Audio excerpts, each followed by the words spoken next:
A very good evening, people. I'm Meena Shah again. I do not know what went wrong. So, I'm Meena Shah. I'm an educator with 40 years of experience, and I bring to you the Learn with Starchild series. The idea of doing the Learn with Starchild series is that people have knowledge, all of us have knowledge. However, if we share our collective knowledge, then many people would educators from the various fields to share their knowledge with us. So we will be going live with Miss Naghma Shaikh today. We are so honored to have her with us. She will be joining us soon. Miss Naghma is a teacher par excellence. And she is also, of course, an avid reader, and she is going to talk to us about the importance of reading. A very warm welcome to you, Miss Naghma. I will introduce you first. So Miss Naghma has been teaching CAIE English, since the past 29 years.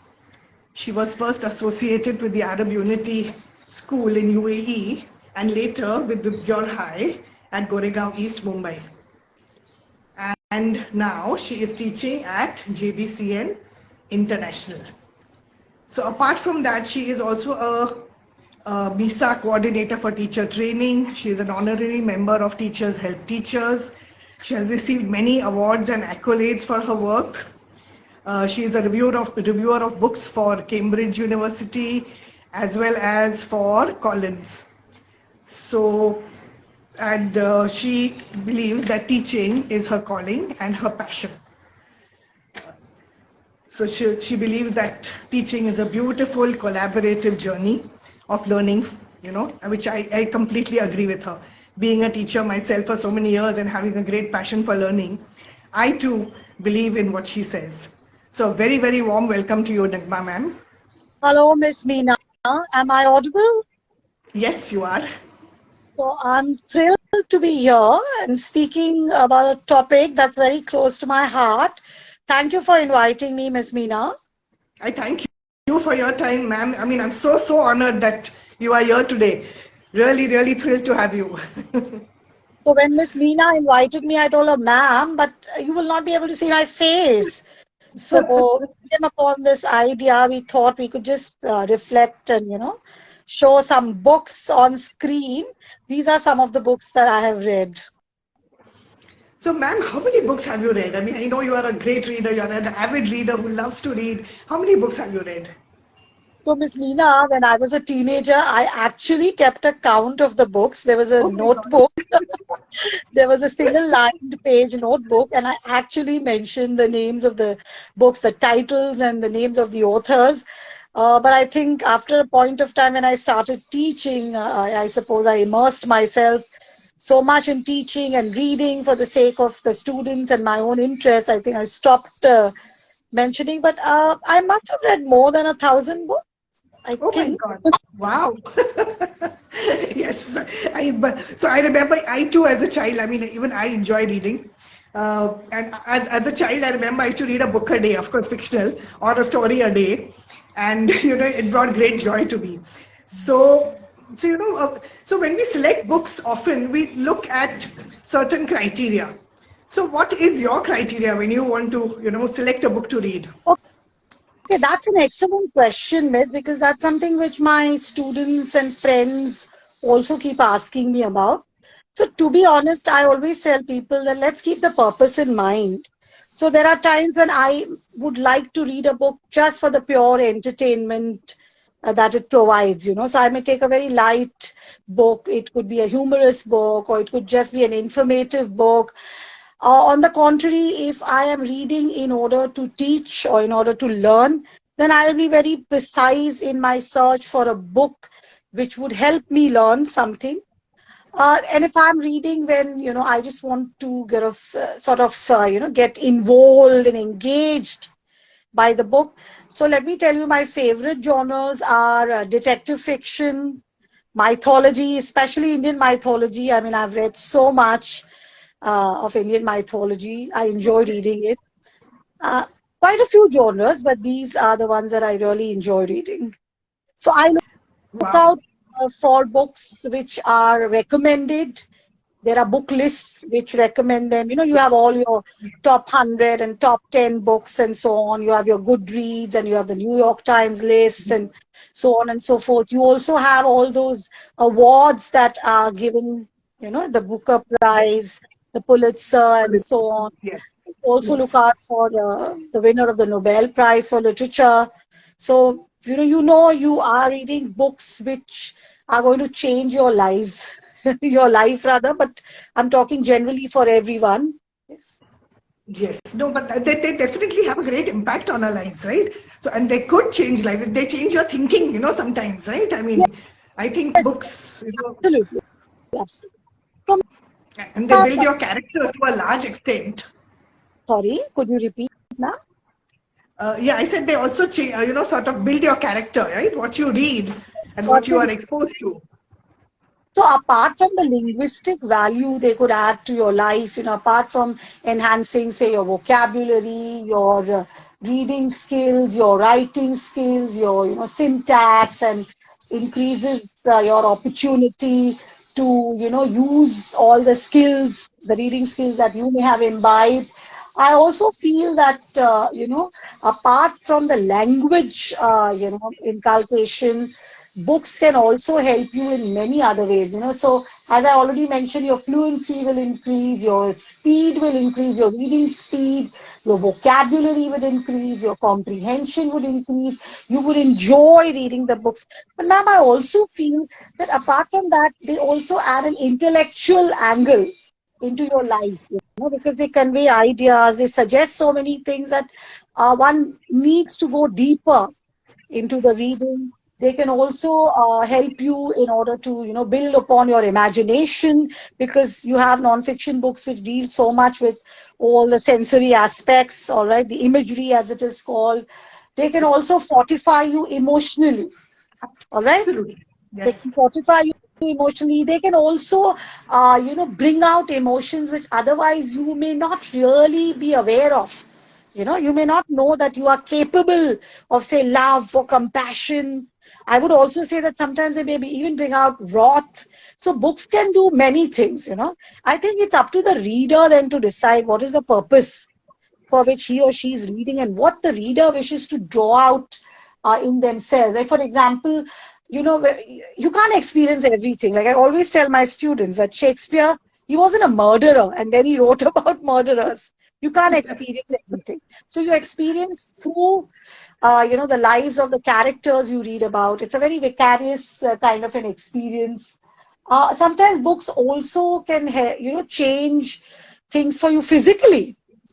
I mean, I strongly believe that there are books which, when you read, you actually start feeling cold because, something terrible is being described, or maybe winter is being described in a certain way. There are times children who've read books have told me, ma'am, I actually started sweating because the author was describing the heat in such an intense. Yes. Yes, absolutely, absolutely. Because you are so involved and you become part of the story. You somehow become part of the whole story and you don't realize that you're into the story. So yes, I completely agree with you on that.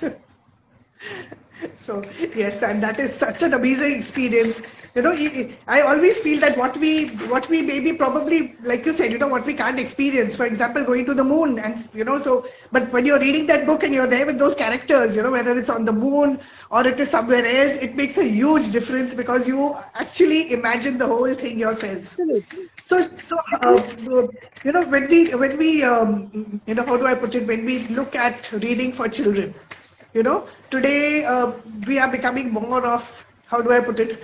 We are becoming very visual, as in we are watching more of Netflix and movies and those kind of things. And reading is being, sort of, being pushed back. People are not really buying books, not reading books.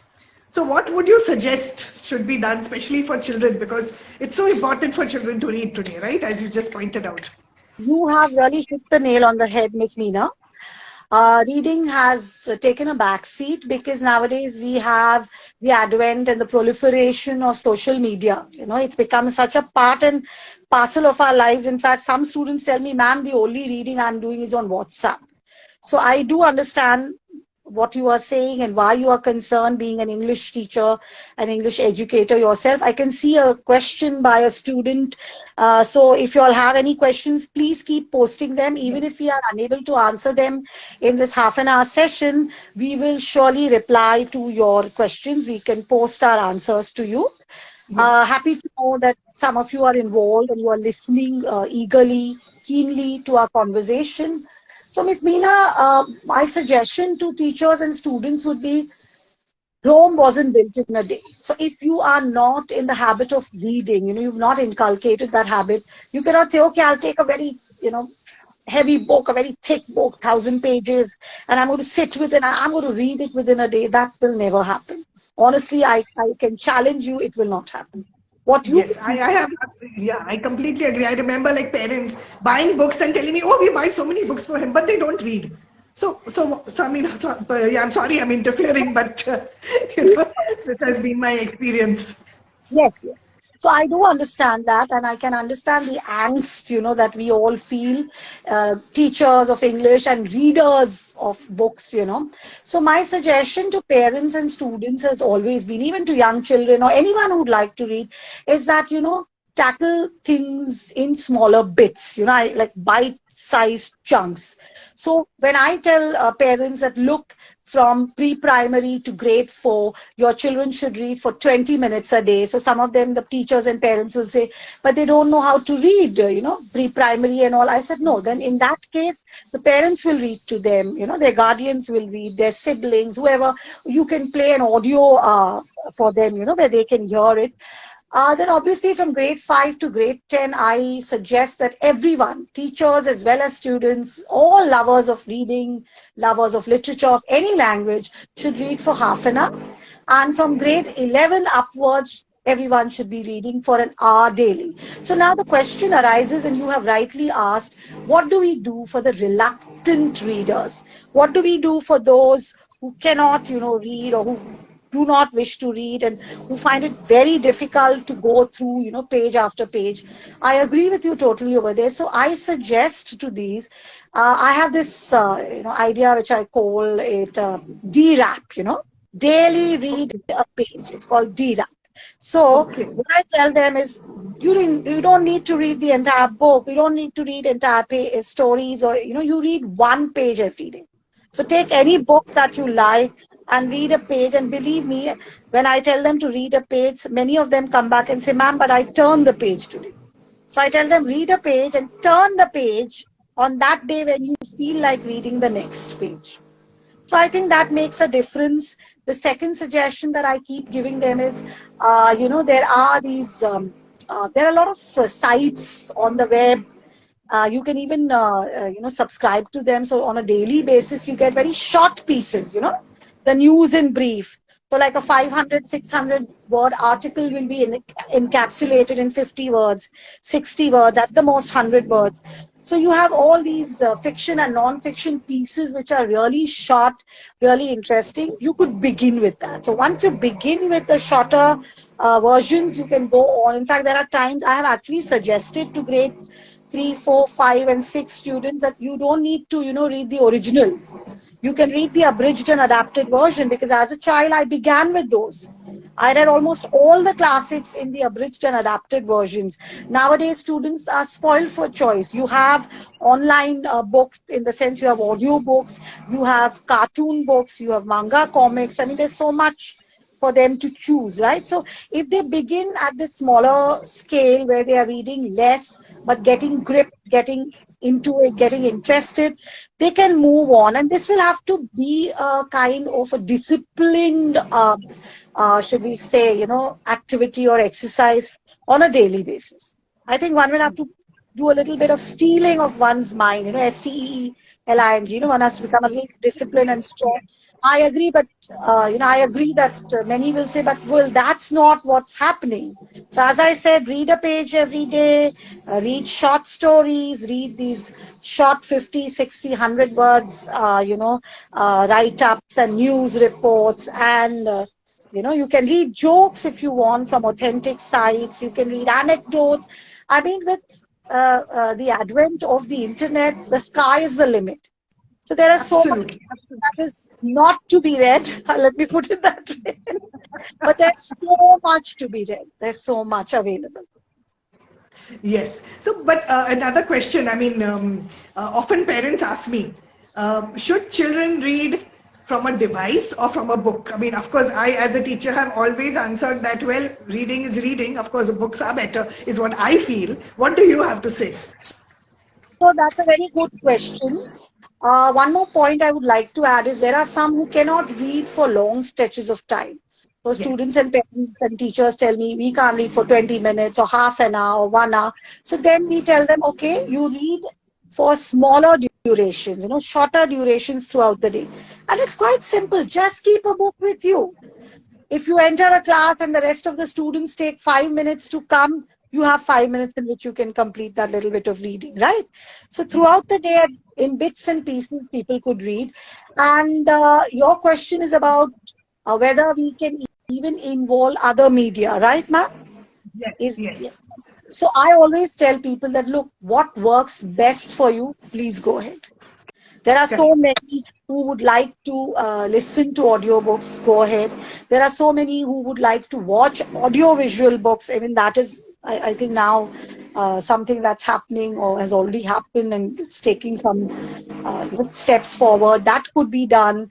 Nowadays, so many websites and so many links that you get on the net, when you click on them, you will find the option of, the audio version as well.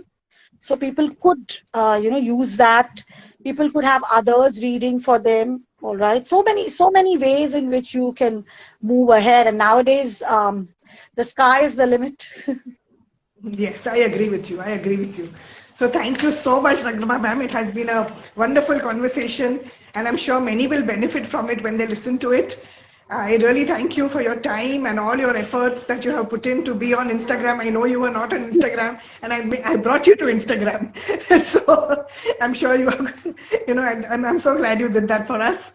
And Yes, I thank you mean, so if you have much. any questions, we can answer them later. I would also like to add a couple of points before Oh, we yes, do. please. Yes, please.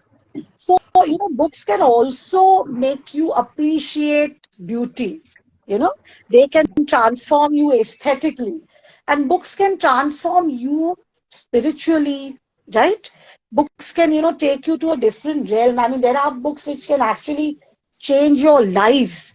So when children tell me I don't like reading, I tell them, this is a famous quote which says that maybe you've not found the right book. And there's one more I would like to suggest to the listeners and those who are watching and those who may later on be taking a look is that always give a book a chance. Don't read just the blurb at the back of the book, or don't just go by word of mouth, because some books speak differently to different people. I would also suggest that you read a few pages before you give up on the book. I'll just give you an example. So there is this book called The Hobbit by J.R.R. Tolkien. And believe me, I would never have read the book, but I was expected to, work on this and actually make teachers' resources, students' resources, classwork sheets, homework sheets on this book. So because I was given this assignment, I had to work on it. So when I was given the book and I started reading it, I said, oh no, this is like a terrible book. I don't want to read. It's making no sense to me. It's not, reaching my inner soul. I would have not read the book if the purpose was just to, read it for entertainment or read it for the sake of enjoying the reading. But because the purpose was to help others, teachers and students, by making resources, I had to, compel myself, discipline myself to read. And believe me, ma'am, I read one chapter, and by the end of that one chapter, I was hooked. I was gripped. The book captivated me. I continued. I went non-stop. I read it right up to the end. I enjoyed, the description of smog. I mean, the dragon. I don't know if people have read the book, but if you haven't, do read it. It's a fabulous book. And the Battle of the Five Armies. And I enjoyed making the resources for the teachers and the students. So, one request from me: do not give up on a book by reading just the blurb or just by listening to someone or reading a review. If you feel that it could make a difference to you linguistically, physically, aesthetically, transformationally, intellectually, imaginatively, emotionally, in all these ways, give it a try. Read a few pages. I have a rule. If it's a longer book, I read at least 100 pages before giving up on it. If it's a shorter book, I read at least 25 to 30 pages. So that's all from me. Thank you, ma'am. Thank you so much. I think this is going to help a lot of people. I completely agree with your views. And like I said, a lot of people will benefit from this. So thank you so very much. Thank you. And goodbye. Bye. Bye.